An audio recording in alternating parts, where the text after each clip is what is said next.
Una vez más, sean ustedes bienvenidas y bienvenidos. Soy Luis Francisco Blandón y junto con todo nuestro equipo del Mundo desde el Sur le doy la bienvenida para sumergirnos en el contexto de lo que ocurre hoy en Ecuador. La vicepresidenta de ese país, Verónica Abad, acusa de sedición al presidente Daniel Noboa. También pidió a la Asamblea Nacional iniciar un proceso político contra 8 ministros por vulnerar la designada por Noboa o por vulnerar precisamente la democracia a través de la designación de Cynthia Gueliber como encargada de gobierno. Abad dirige la denuncia a la presidenta encargada del Legislativo, Esther Cuesta, para alertar ante el grave caso de violación a sus derechos y a la institucionalidad del país, justo cuando la Corte Constitucional de Ecuador ya había declarado el pasado 17 de enero la inconstitucionalidad de la medida del gobierno de Daniel Noboa, que hasta ahora ha hecho caso omiso pues, a toda esta situación. Es parte de lo que estaremos analizando el día de hoy y, por supuesto, antes de recordarles las redes sociales, a lo largo de todo el día hemos hecho a través de la encuesta la opinión de nuestros usuarios sobre este tema. Algunos de ustedes ya han participado respondiendo la pregunta que le hemos hecho al respecto, pero aquí se las compartimos nuevamente. El código QR para que usted pueda participar. Vicepresidenta Verónica Abad denuncia a Daniel Noboa por el delito de sedición por vulnerar el ejercicio de funciones. ¿Cómo afecta esto el escenario electoral ecuatoriano? Ahí está la primera opción: Noboa perderá la reelección. Segundo, Noboa tomaría poder por la fuerza. Hay una pugna de poderes o mayor incertidumbre en la población. Son algunas de las opciones. Ahí el código QR para que usted pueda participar de esta encuesta de nuestro equipo El Mundo desde el Sur.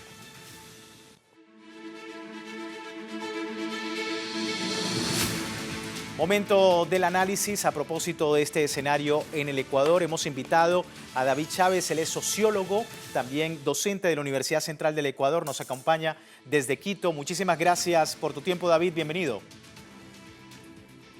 Buenas noches, un saludo a toda la audiencia de Telesur. Gracias por la invitación, Luis. No, gracias a ti por atender nuestra llamada, David, sobre este escenario en el Ecuador complejo, una crisis política, una pugna de poderes.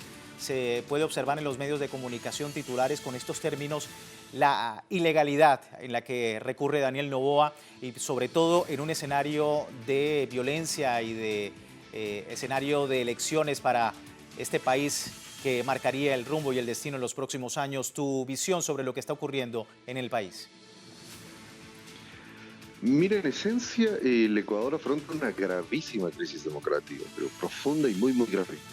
Lamentablemente, como sabes, el país afronta otras crisis muy severas de seguridad, de energía, económica, y en la discusión nacional como que esos otros problemas ocultan un poco la gravedad de la crisis democrática, pero el problema mayor es que en todos estos años no es solo Daniel Noboa. Daniel Noboa es el resultado de un proceso que ha ido configurando un Estado autoritario. Es decir, no es solo el gobierno de Noboa, que es un gobierno autoritario y que ha roto sin ningún empacho el orden constitucional y el orden legal en estos últimos meses sobre todo, pero es un proceso de largo tiempo y me parece además que una posibilidad para graficar qué es lo que está pasando con el Ecuador es que uno puede pensar que lo que se está constituyendo aquí es un régimen cívico-militar. O sea, Noboa además provoca estos atropellos con el respaldo de las Fuerzas Armadas y de los aparatos represivos del Estado. La situación es sumamente grave.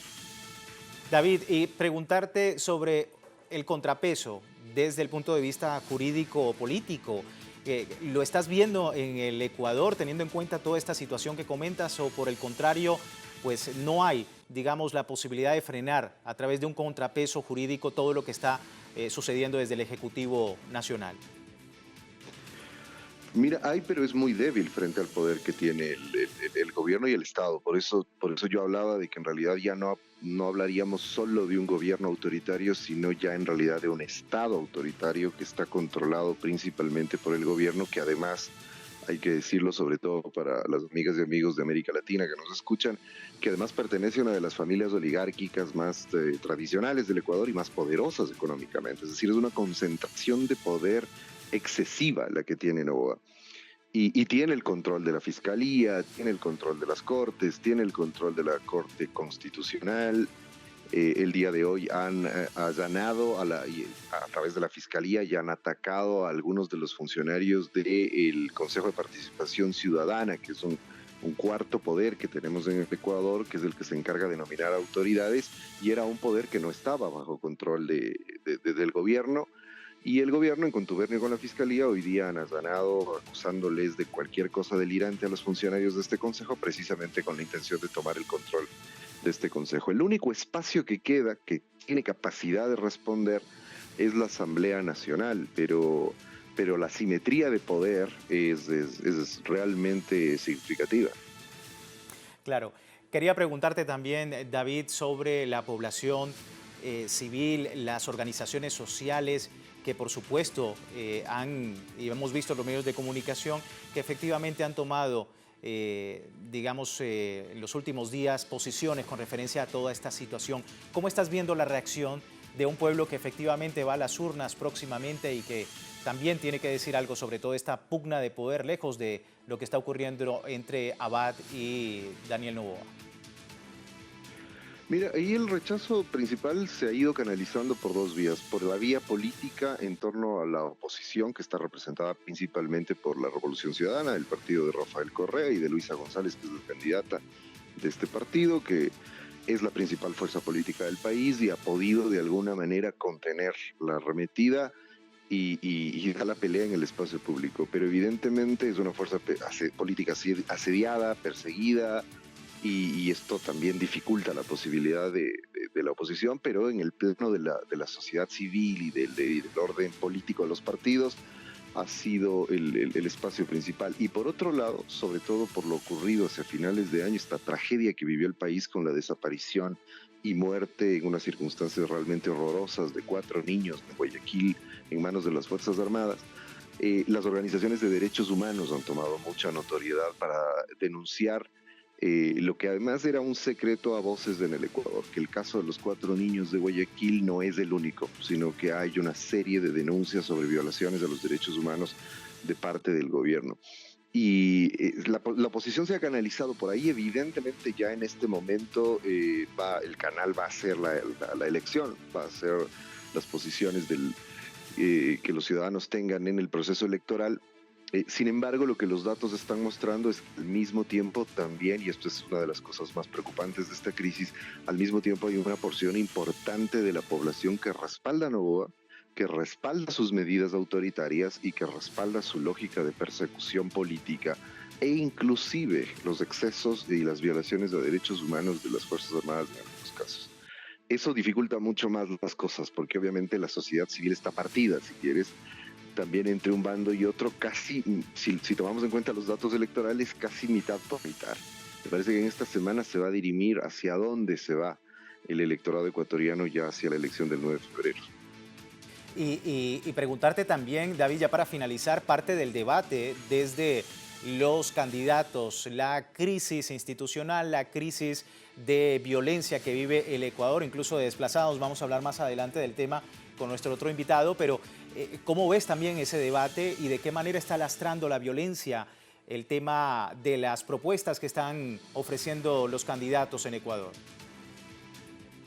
Indiscutiblemente el tema de la violencia es el tema central en el reciente debate presidencial que fue el día domingo pasado. Fue el tema que copó prácticamente la discusión entre los candidatos.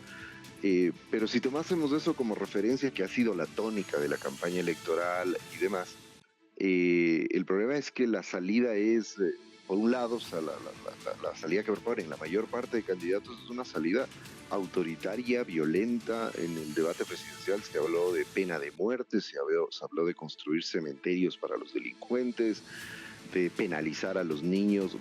Imagina lo dramático. Acabamos de vivir la tragedia de los niños de Guayaquil y los hablaron de penalizar a los niños como si fuesen adultos. Ese es un tipo de discurso, un tipo de concepción del problema de la seguridad que se está expandiendo con mucha rapidez entre la población y entre los políticos. Y por otro lado hay posiciones de ciertos candidatos de izquierda, como la propia Luisa González, como Leonidas Issa principalmente, el líder del movimiento indígena, que más bien apelan a la necesidad de una visión integral de desarrollo, de inclusión social, de otro tipo de medidas para combatir la delincuencia, pero que terminan siendo las voces aisladas de ciertos candidatos de izquierda. Entonces, el debate gira en torno a esas dos posturas e indudablemente el tema de seguridad se traga casi todo el debate. Queda muy poco espacio para discutir esto que hemos discutido hoy en la noche, es decir, esta grave crisis que estamos afrontando en términos de democracia y de institucionalidad democrática. Y que también hemos mencionado como ilegalidad constitucional. David, muchísimas gracias por este tiempo con nosotros para poder entender el escenario. No, ha sido un placer. Muchísimas gracias por la invitación. A ti, gracias por tus opiniones. Vamos con esto a una primera parte, una primera pausa del programa, pero les recuerdo que también puede participar en la encuesta que hemos publicado. Aquí tiene el código QR para que usted pueda participar. Más adelante en la emisión analizaremos los resultados. Por el momento vamos a una breve pausa y ya regresamos con más de este importante análisis de Ecuador en el mundo desde el sur.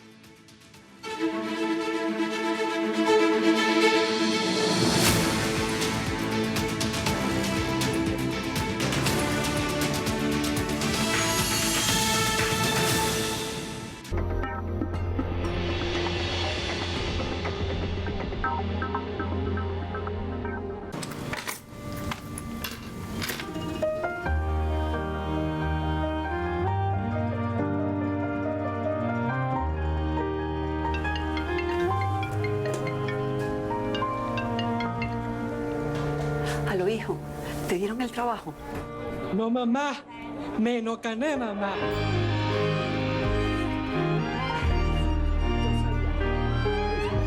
La vida te llama. Movistar.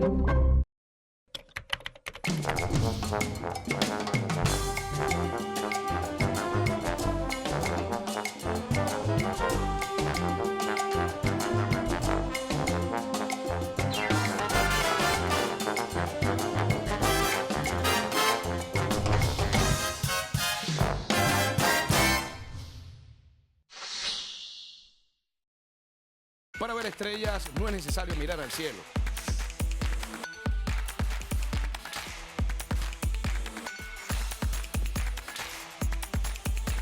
Los estadios, las canchas y las gradas están llenas de ellas. Y de lunes a viernes traemos para ti las novedades de tus atletas y equipos favoritos en Deportes Telesur. En nuestras 2 emisiones puedes disfrutar de la emoción del acontecer deportivo. Solo por Telesur.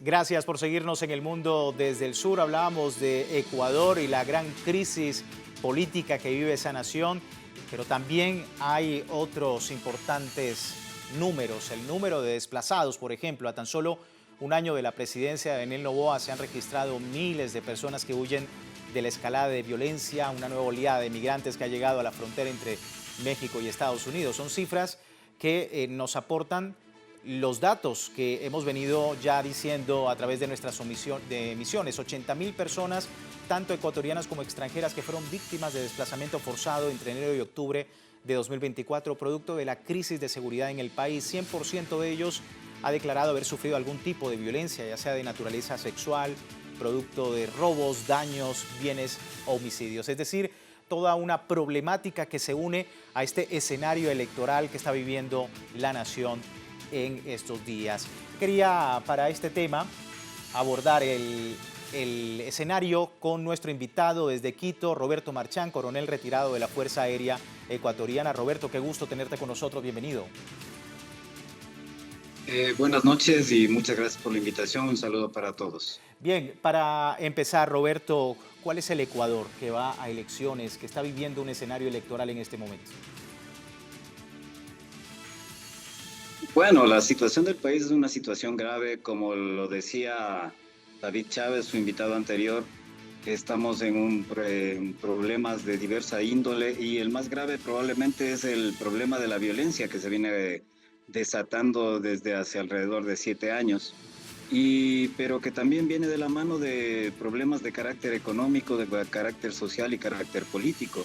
Entonces es una crisis de múltiples factores que lastimosamente nos está acarreando a una situación grave y peligrosa que, como ustedes decían, ha degenerado en una segunda crisis migratoria que tiene el país, que ya la tuvimos a inicios de este siglo, cuando hubo la dolarización de la economía y una gran cantidad de ciudadanos ecuatorianos tuvieron que salir del país. Hoy estamos lastimosamente viviendo una nueva crisis de estas características, pero con diferencias, porque tal vez es una crisis mucho más grave que la anterior. Grave crisis que está también tomando el debate político a propósito de las elecciones. Decía David que se está comiendo todo el debate, el tema de la seguridad. ¿Lo ves de esa manera?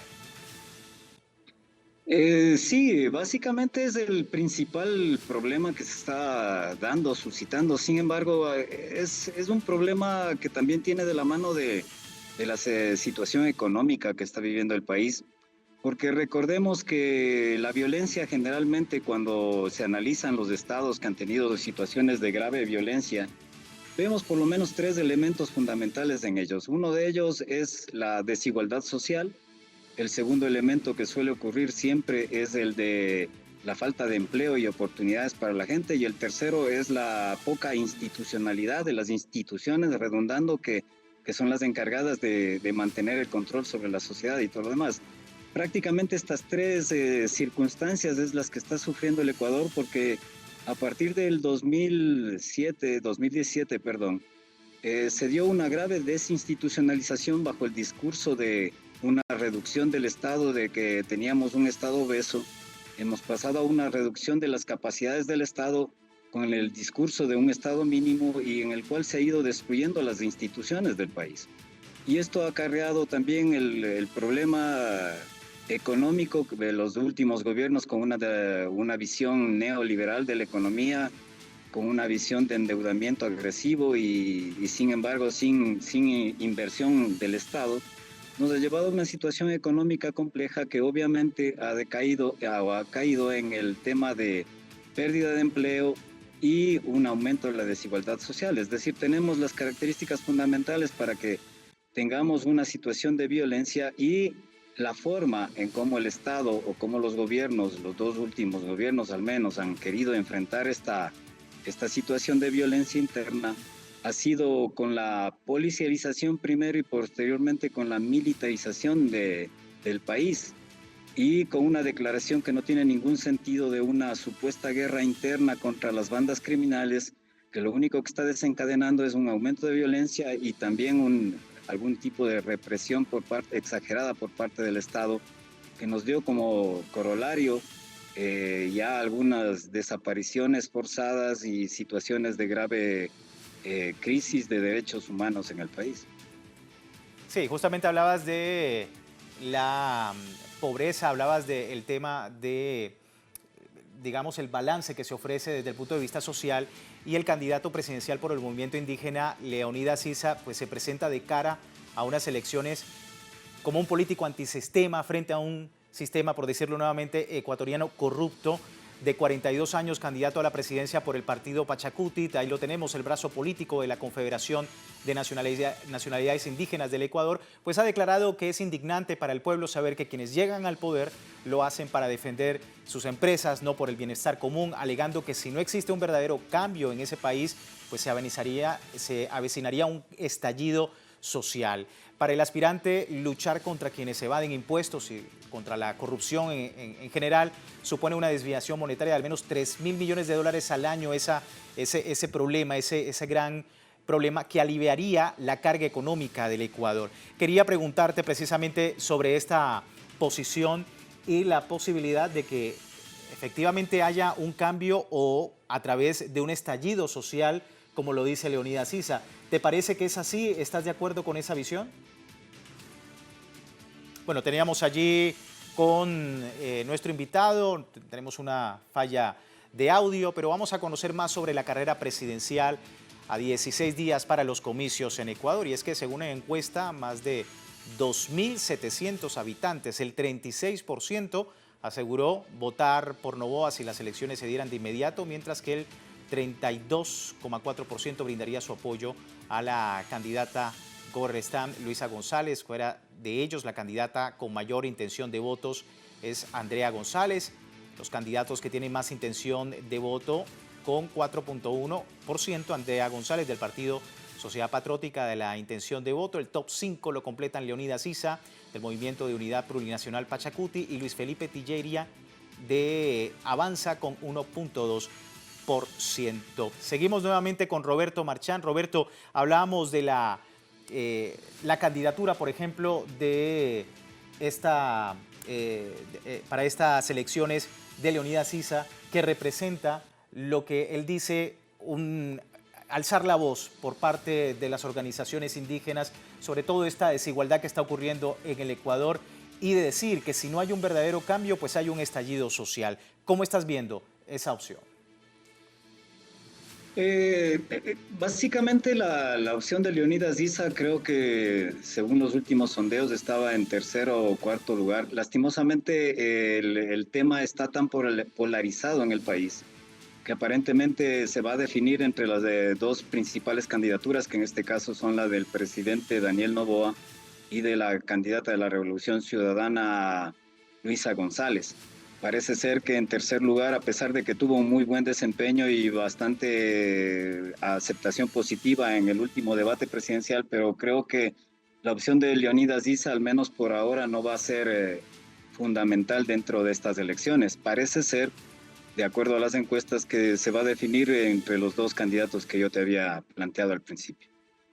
Bueno, Ecuador escogerá un nuevo líder nacional en medio de tensiones. Como decíamos, la inestabilidad política reina y parece acrecentarse a medida que se acercan los comicios. Una situación país que hoy ve las consecuencias de las últimas políticas neoliberales de Lenín Moreno, Guillermo Lasso y ahora Daniel Noboa. Ecuador entraría en una nueva etapa ya deteriorada por la violencia y la inseguridad que ha escalado de manera alarmante en los últimos años, sumado a una crisis política y una crisis energética sin precedentes. En medio, por supuesto, Roberto, de un gran escenario internacional y regional bastante complejo, dividido también. Hablabas de una gran polaridad en torno a lo político y lo social que también se está viendo en el continente. ¿Cuál es el desafío de Ecuador también en ese escenario?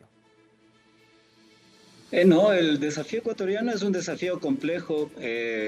Todos sabemos lo que está pasando en el escenario geopolítico mundial, con la llegada sobre todo de Donald Trump y el renacimiento, si es que alguna vez se haya ido de la doctrina del destino manifiesto y todas las ideas norteamericanas por mantener su hegemonía y el dominio sobre Latinoamérica. La situación se pone compleja.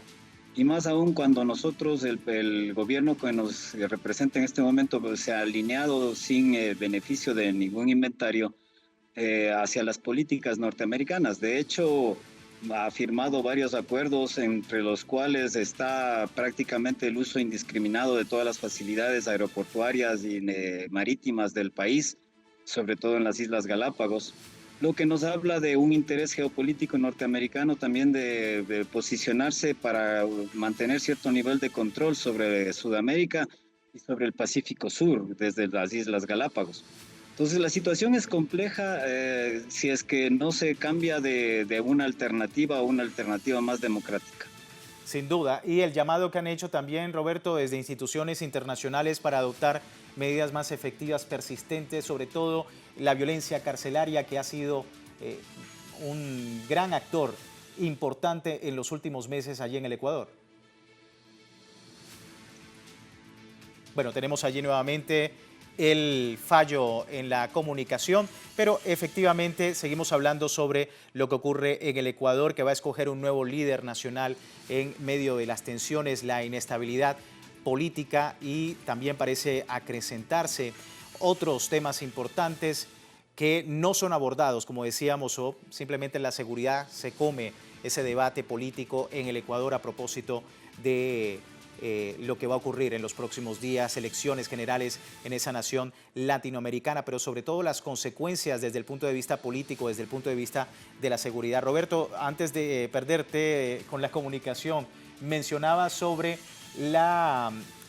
el llamado internacional también hacia el Ecuador por una política en seguridad más efectiva, sobre todo la violencia carcelaria, que también ha sido un actor clave, fundamental, para poder entender esta violencia en el Ecuador. ¿Qué decir de ese llamado también desde la comunidad internacional y cómo lo está afrontando, por supuesto, el gobierno?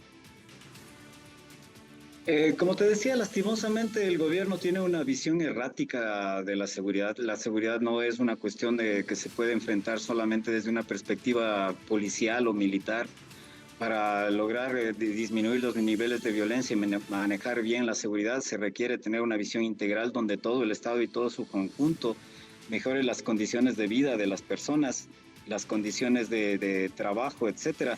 Pero lastimosamente los dos últimos gobiernos han hecho todo lo contrario y cada vez vemos una mayor y más agresiva enfoque en función solamente de un enfoque que está llegando incluso a ser ya considerado en cierta medida fascista. David Chávez hablaba de que hay una derechización y una visión neofascista de cierta parte de la población que aplaude incluso la desaparición de personas. Entonces estamos entrando en una situación compleja que, como te decía, si no hay un cambio radical de las políticas, las posturas y un abordaje integral acerca de las causas de la violencia, poco se podrá cambiar y tal vez la situación sea cada vez más compleja. Sin duda más complejo el escenario, tanto de seguridad como político. Muchísimas gracias a Roberto Marchán, coronel retirado de la Fuerza Aérea Ecuatoriana, a propósito de toda esta situación. A poco tiempo de iniciarse los comicios generales en esa nación andina. Vamos a ver los resultados antes de terminar nuestro programa el día de hoy. Revisamos la encuesta que hemos publicado sobre el tema. Vicepresidenta Verónica Abad denuncia a Daniel Noboa por el delito de sedición y por vulnerar el ejercicio de funciones. ¿Cómo afecta esto el escenario electoral ecuatoriano? Bueno, 54% dice Noboa perderá la reelección, 26% dice Noboa tomaría poder por la fuerza y un 6% pugna de poderes. También un 14% de los usuarios nos comenta mayor incertidumbre en la población, parte de esa incertidumbre desde el punto de vista social y sobre todo de seguridad. Con esto finalizamos este tema. Les recuerdo, por supuesto, www.telesurtv.net para ampliar esta y otras informaciones en América Latina, el Caribe y el resto del mundo. También nuestro servicio informativo de Telesur las 24 horas del día a través de la mensajería de Telegram. Soy Luis Francisco Blandón, así cerramos. Feliz fin de semana. Más adelante, la próxima semana, seguimos abordando más del mundo desde el sur. Hasta entonces.